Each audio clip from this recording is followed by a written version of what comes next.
They thought firing me was the end of my story.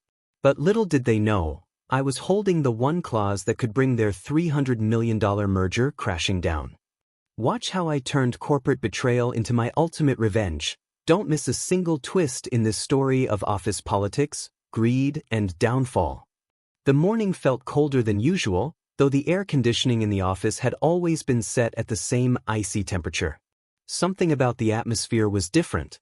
The hallway that usually buzzed with chatter seemed unusually silent.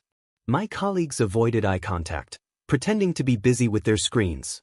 I knew then, before even entering the boardroom, that something was about to happen. The receptionist gave me a small, pitying glance as she gestured toward the conference room. I walked in, my footsteps echoing against the glass walls. At the far end of the long table sat 3 executives, men in tailored suits who once shook my hand with smiles. Today, their faces were unreadable masks of corporate politeness. "Please, take a seat," said Richard, the CFO, his voice clipped. I sat down, though every instinct screamed to stand and demand an explanation. "After a thorough review," began Marlene, the head of HR, "we've decided that your role is no longer aligned with the future direction of this company. Effective immediately, your employment is terminated." The words fell like a hammer. Terminated.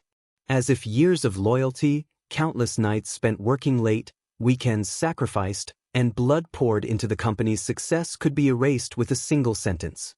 I forced a bitter smile. No longer aligned with the vision? Or just inconvenient because I know too much? A flicker of discomfort crossed Richard's face. Marlene quickly interjected, "This is not personal. It's business." But I knew better. It was never just business. I had spent the last 6 months buried in documents, contracts, and merger proposals worth over $300 million. I had seen the vulnerabilities in the deal, the dependencies, the risks they had glossed over to make the numbers look clean. And more importantly, I had drafted the very clauses that ensured the merger would only succeed under specific conditions, conditions they thought they could brush aside by removing me. As they slid the termination papers across the table, I caught the faint smirk on Daniel's face. The CEO, the man who had lobbied hardest for my dismissal. He thought this was checkmate, that by removing me he had cleared the board of the one player who might stand in his way. I signed the papers without a word. Silence is more powerful than argument, and in that moment, I decided I would not plead. I would not beg. I would not even resist. Instead, I would walk away. And then I would return, not with noise, but with precision. When I left the boardroom, the receptionist tried to avoid my gaze. But I stopped, leaned slightly over the desk and whispered, "Don't worry. You'll hear my name again, louder than ever." The walk out of the office felt surreal. My colleagues gave me sympathetic looks, though none dared to speak. Office politics had turned them into silent spectators. But I didn't need their pity. I didn't need their friendship. All I needed was the one weapon still in my possession, knowledge. Knowledge of a clause they had forgotten. Knowledge of a loophole only I could control. That night, as I packed the few personal belongings from my desk, I slipped a copy of the merger draft into my bag. My heart pounded, not from fear, but from the realization that they had underestimated me. They believed I was disposable, irrelevant, just another employee erased from the system. But what they didn't know was this: I wasn't just part of the system. I had built parts of it myself. As I walked through the lobby for the last time, the security guard gave me a nod. "Tough day, huh?" he said softly. I looked him straight in the eye and replied, "Not tough. Just the beginning." Outside, the city lights blurred into streaks of white and yellow as the evening traffic roared past. The skyscrapers loomed above me, monuments to greed and power. Somewhere in those towers, the people who thought they had destroyed me were raising their glasses, celebrating their victory. But I wasn't defeated. I was liberated. Because unlike them, I didn't need millions of dollars to fight back. I only needed one thing, one clause hidden in plain sight, buried in legal jargon, overlooked by greedy eyes. The clause that would become my revenge. And as the cold wind brushed against my face, I made a silent promise. They will regret ever underestimating me. This wasn't the end. This was the prologue to their downfall. The merger documents were like a labyrinth, hundreds of pages filled with legal jargon, financial forecasts, and contractual obligations. To the untrained eye, it was nothing but dense text. But to me, it was a carefully constructed puzzle. And I knew exactly where the weak points were buried. I had spent months drafting the agreements, often staying late in the dim light of the office while the rest of the staff had already gone home. I knew every comma, every phrase, every carefully negotiated condition. While the executives were busy securing champagne toasts and press interviews, I was making sure the foundation of their empire was set in stone. But stone can crack. And I had placed the fault line myself. Buried in Section 14, under Conditions Precedent, was a clause that seemed harmless at first glance. It stated that the merger would only be enforceable with the acknowledgement and approval of all principal contributors to the due diligence process. A legal safeguard, I had argued back then, to ensure that every expert who touched the deal would confirm its validity before final execution. They had agreed without hesitation, assuming it was nothing more than standard procedure. What they failed to realize was that my signature wasn't just a formality, it was a keystone. Without it, the deal could not legally move forward. And now, I was no longer in their company. I sat in my small apartment, the merger documents spread across my dining table like a battlefield map.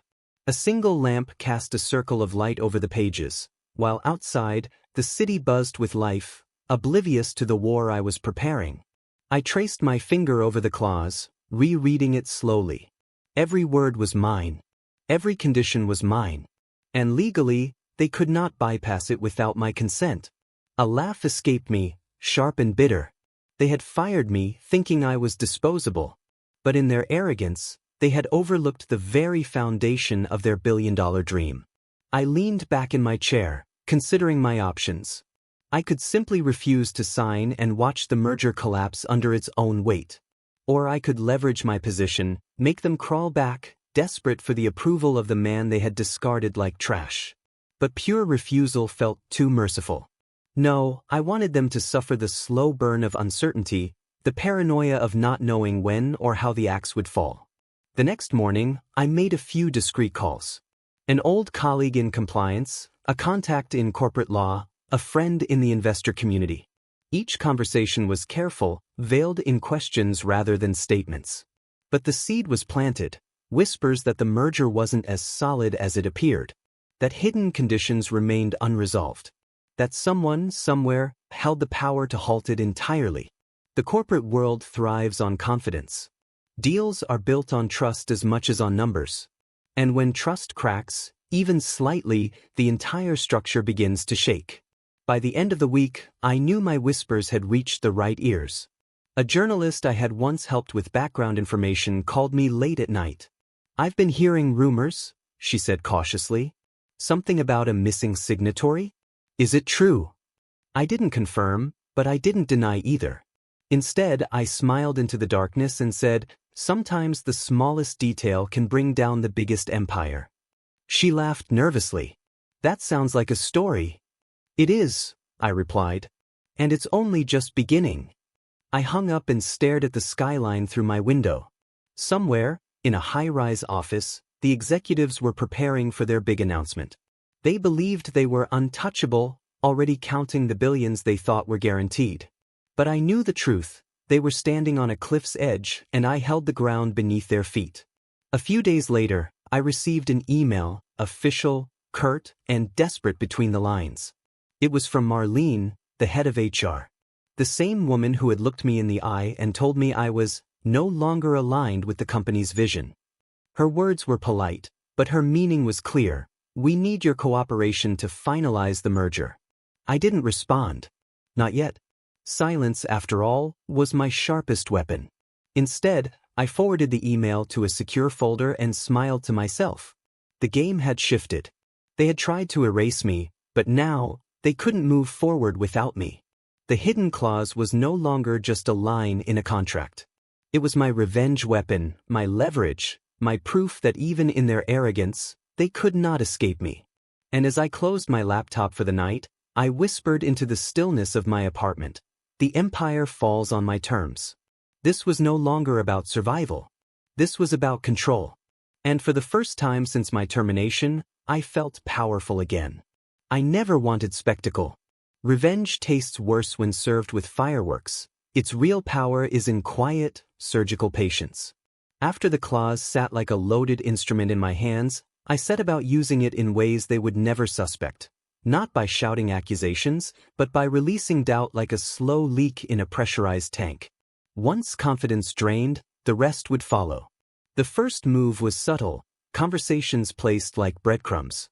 I reached out to a former compliance officer who had left for a boutique firm months earlier. We met for coffee in a nameless cafe tucked between a law office and a florist. He'd always been the sort who noticed details executives ignored. I told him, in neutral tones, that I was concerned about some procedural gaps in a big merger. I watched his face change, a professional curiosity lighting up where there had been none. He asked for a look at the documents. I let him. From compliance, the idea spread quietly to counsel. From counsel to one of the smaller, but influential, family-run funds that had agreed to back the acquisition. People with money don't act on rumors alone, but they do act on uncertainty. A fund manager who senses risk will call their broker. A broker who senses risk will start securing options to limit exposure, and before long, whispers become a chorus. I also used the public stage, but not in the way they expected. Instead of going to the press with a dramatic confession, I fed small, verifiable facts to journalists who specialized in corporate investigations. Facts that would not point to me directly but would underline the presence of unresolved legal hooks in the merger. A line here about an unsigned clearance, a phrase there about a key contributor whose status was unclear. The reporters, hungry for a crack in the story, dug. And as they dug, the executives' confidence frayed. Meanwhile, inside their offices, I could see the effects without stepping back into the building. My old team began acting nervously in the meetings whose minutes I still had access to through former colleagues. Board members who had dismissed my warnings months earlier now asked pointed, almost apologetic questions during calls. The COO, Daniel, who had celebrated my termination with a grin, started making late-night calls I could overhear through mutual contacts, calls with legal teams, with external auditors, with PR firms trying to craft airtight statements. Panic is noisy even when its architects pretend otherwise. I never wanted to burn bridges I might need later. So I kept one door open. I replied to Marlene's email with an offer to discuss terms, but only in private, and only for a price that would match the humiliation they tried to inflict. I wasn't cruel in my demands, I was precise. Financial compensation could be negotiated, but more important to me was accountability and a public acknowledgement of the company's procedural failures. Let them keep their money if they wanted, but make them own the embarrassment. The response was predictably urgent. Legal demanded face-to-face talks. Executives wanted assurances. The fund managers wanted a signed waiver. I let them scramble. Each move they made to patch the leak created new complications. Lawyers proposed amendments that conflicted with other clauses. Fund managers demanded additional guarantees, which in turn required third-party assessments that unearthed more ambiguous language. My single clause had become the fulcrum on which dozens of dependent promises now balanced.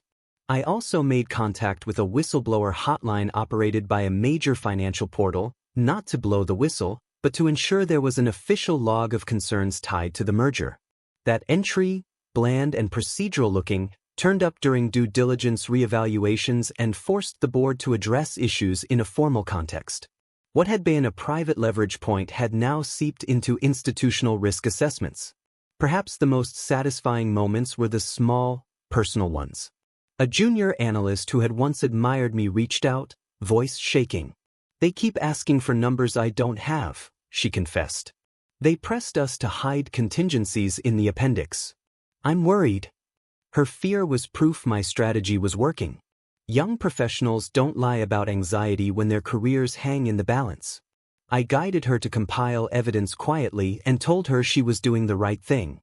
Watching the next wave of memos, drafted by people who suddenly remembered my counsel, come across my inbox through saved contacts gave me a patient, sick thrill.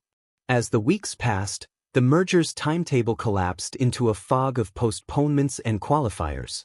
Press releases labeled, "Pending," replaced confident announcements. Stock options tied to the merger froze. The company that had once moved with the assurance of a well-oiled machine now resembled a vessel trying to plug holes in a hull that threatened to sink. Their external advisors whispered about reputational damage. Internal memos cataloged the financial exposure. Every new emergency meeting confirmed my initial premise. Power built on arrogance crumbles fast when someone knows where the foundation is cracked.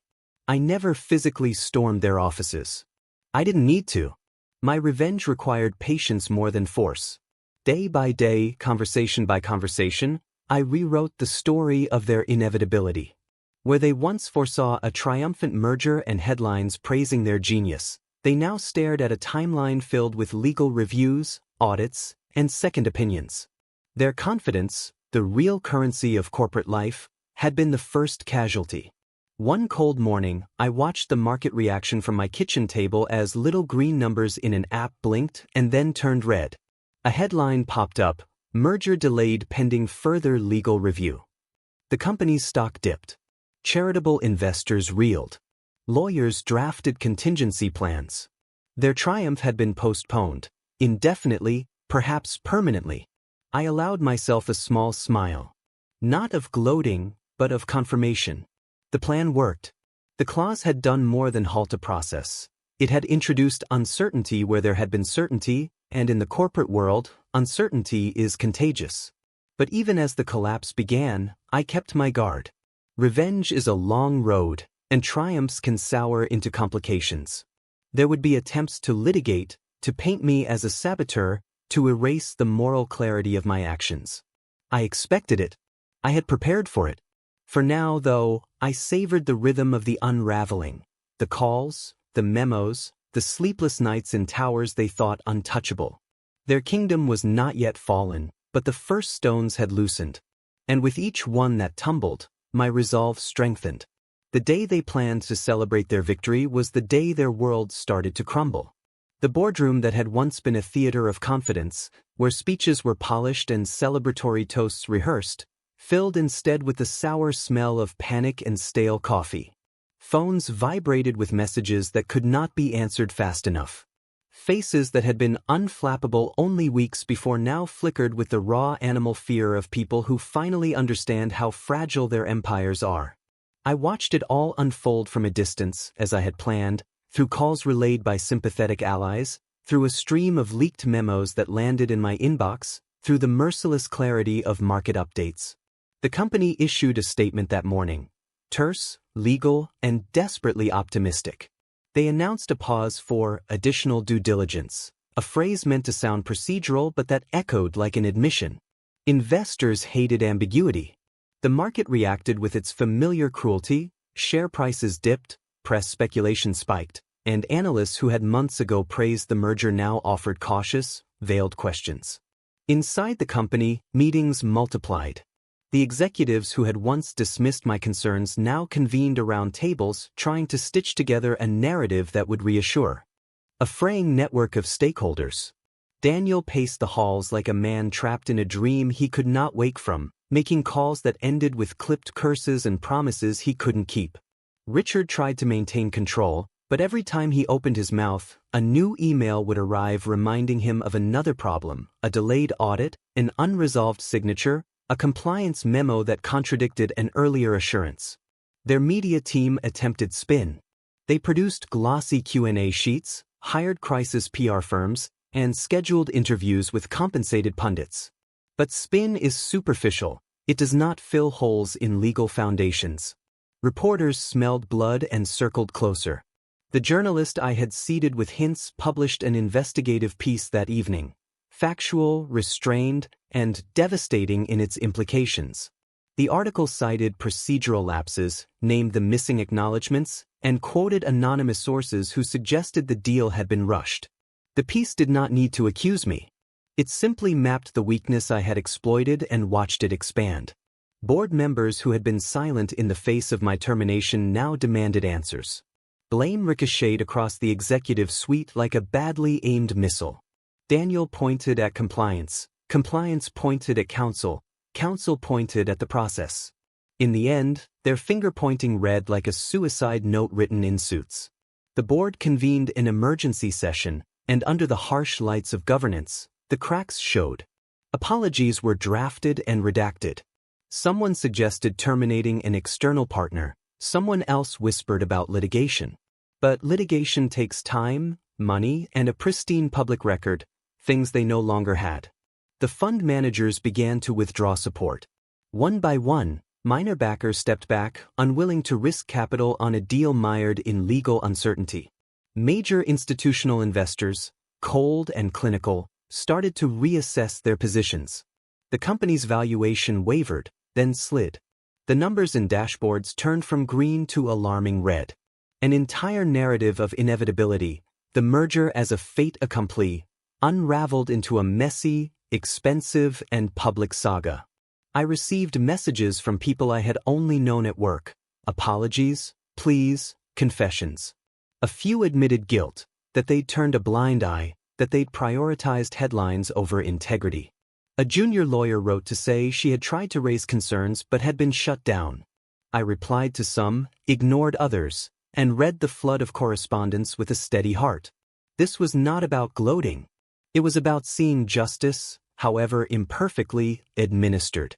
There were attempts to locate me and to brand me as the villain. They called me a saboteur, a disgruntled ex-employee with spite in his veins. Their lawyers drafted threatening letters intending to intimidate. I had expected these maneuvers and had prepared, counsel on my side ready, airtight copies of the signed clauses, logged communications showing my restraint. The law does not favor melodrama, it favors documentation. When their accusations arrived, they landed on my desk like rotten fruit, loud, messy, and easily disproved. Still, the aftermath was not clean. Careers were ruined. Honest people were caught in the crossfire. The company announced restructuring, heads rolled. Daniel resigned under pressure, his public statement a carefully worded apology that tried to sound humble and decisive at once. Richard was moved to a consulting role, a demotion in everything but title. The PR damage was measured not just in stock prices, but in trust, a currency that does not easily return. As the dust settled, hearings were scheduled. Regulators opened inquiries. Shareholders demanded transparency. The merger, once the axis of their grand plan, stagnated, crippled by the very clause that had been designed to ensure legitimacy. In quiet moments, I felt a weight I had not anticipated, the knowledge that while I had stopped a reckless consolidation of power, the chaos that followed had real human costs. The woman who had once sat across from me and told me it was not personal had lost more than pride. She lost the stability that allowed her to sleep at night. The junior analyst who had feared for her career found herself out of a job. Revenge had an ugly bill collector. Late one night on the balcony of my small apartment, I watched the city blink below. The lights seemed indifferent, beautiful and impassive, like the world before and after the fall. I did not feel triumphant in the way I had imagined. There was satisfaction, certainly, a cold and necessary pleasure in seeing arrogance humbled. But satisfaction was tinged with sorrow. The victory was complex, messy, and morally ambiguous. I thought of the clause, of how a line of legal prose could topple empires and how easily power had been centralized by people who mistook certainty for invulnerability. I realized that my act, while principled in my eyes, had become part of the same game of leverage and consequence. The boardroom tactics were brutal, and I had answered with my own form of brutality, surgical, patient, devastating. In the weeks that followed, offers arrived. Media outlets wanted my story, law firms wanted to recruit me, startups sought my counsel on governance and contracts. I declined some, entertained others. The world I had re-entered was not the one I had left. Doors opened not because I craved them, but because the market values expertise and because I had proven that knowledge can change outcomes. On a cold morning months later, I walked past the building where it all began. Through the glass, I could see new faces, new energies, and a different kind of quiet. The company had survived to limping continuity, but the merger never completed. The lesson had been taught, expensive and public. I did not return to the boardroom. I had no interest in reclaiming my old seat. What I had wanted was not revenge for revenge's sake, but a restoration of balance, a reminder that those entrusted with power must be accountable for the foundations they build. Whether I had achieved that without becoming what I despised remained an open question. The claws had been my instrument, and in wielding it, I had learned the cost of power and the fragility of victory. The empire had not only collapsed, it had changed shape. And I, who once had a job that defined me, had become something else, a cautious guardian of truth in a world that often confuses certainty with righteousness. As I walked away from the towers, the last light of dusk caught my face. I kept walking. The empire they thought was unshakable collapsed because of one thing they underestimated. Not my anger, not my threats, but my knowledge, my patience, and the claws they dismissed as meaningless. In the end, it wasn't the loud boardroom battles or the staged press conferences that decided their fate. It was a single line of text, buried in legal jargon, wielded by the person they tried to erase. And as I walked away from the wreckage of their $300 million dream, I realized something: power isn't always about titles, corner offices, or billion-dollar deals. Sometimes, real power is knowing where the foundation cracks and having the courage to press on it. They thought firing me was the end of my story, but it was only the beginning of theirs, a downfall written by their own arrogance. If you want more stories of betrayal, power, and corporate revenge, hit subscribe now. Because in office politics, every ending is just the start of another twist.